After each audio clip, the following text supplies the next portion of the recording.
ஆக்டிங்னா விஜய் சாரை வச்சுதான் அவனுக்கு இருக்கு. எப்படி சொல்றது, ஒரு படம் வந்தா ஒரு வாரத்துக்கு அவனா இருக்க மாட்டான், அவராதான் இருப்பான். அவர் என்னென்னலாம் பண்றாரோ செய்யறாரோ ஒரு வாரத்துக்கு நாங்க அதெல்லாம் பாத்துட்டு இருக்கணும். பீரோ முன்னாடி நின்னுட்டு அவன் என்னென்ன பண்ணானோ அதெல்லாம் நாங்க பாத்துட்டு இருக்கணும். அந்த படம் வந்து அது அடங்குற வரைக்கும் இவன் அப்படிதான் இருப்பான்.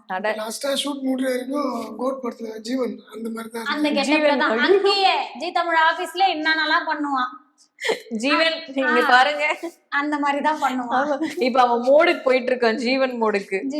அந்த மாதிரிதான் நிறைய பண்ணுவான். அதான் எந்த படம் வந்தாலுமே அதுல என்ன ஒரு கெட்டப் இருக்கோ அதே மாதிரி அவன் பண்ண ஆரம்பிச்சிருவான். வந்துட்டான் ஜீவன் வந்தாச்சோ இல்ல.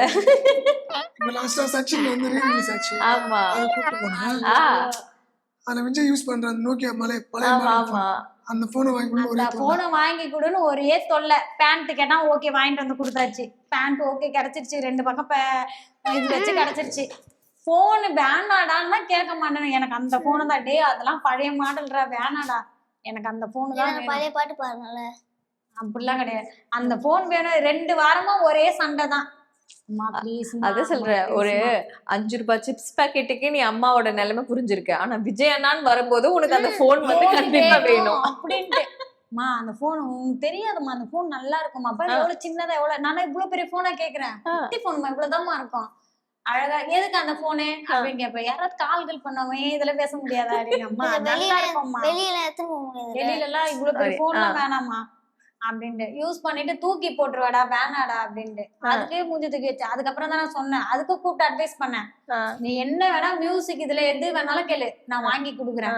ஆனா அந்த போன் வேணாம், எனக்கு பிடிக்கவே இல்லை, எனக்கு இஷ்டமே இல்லை, அதை வாங்கி கொடு, தயவு செஞ்சு அதை மட்டும் கேட்காத அப்படின்னு. அப்புறம் அவனே ஒரு முடிவு வந்தான், ஓகே அம்மா வாங்கி தர போறதுல வேணாம் விட்டுலாம் அப்படின்ட்டு அதோட கேக்குது. உனக்கு வந்து விஜயோடைய கேரக்டர்ஸ்லயே இது எனக்கு ரொம்ப பிடிக்கும் அப்படின்ற மாதிரி எவர்கிரீனா ரொம்ப பிடிச்ச ஒரு கேரக்டர் அப்படின்னா எது?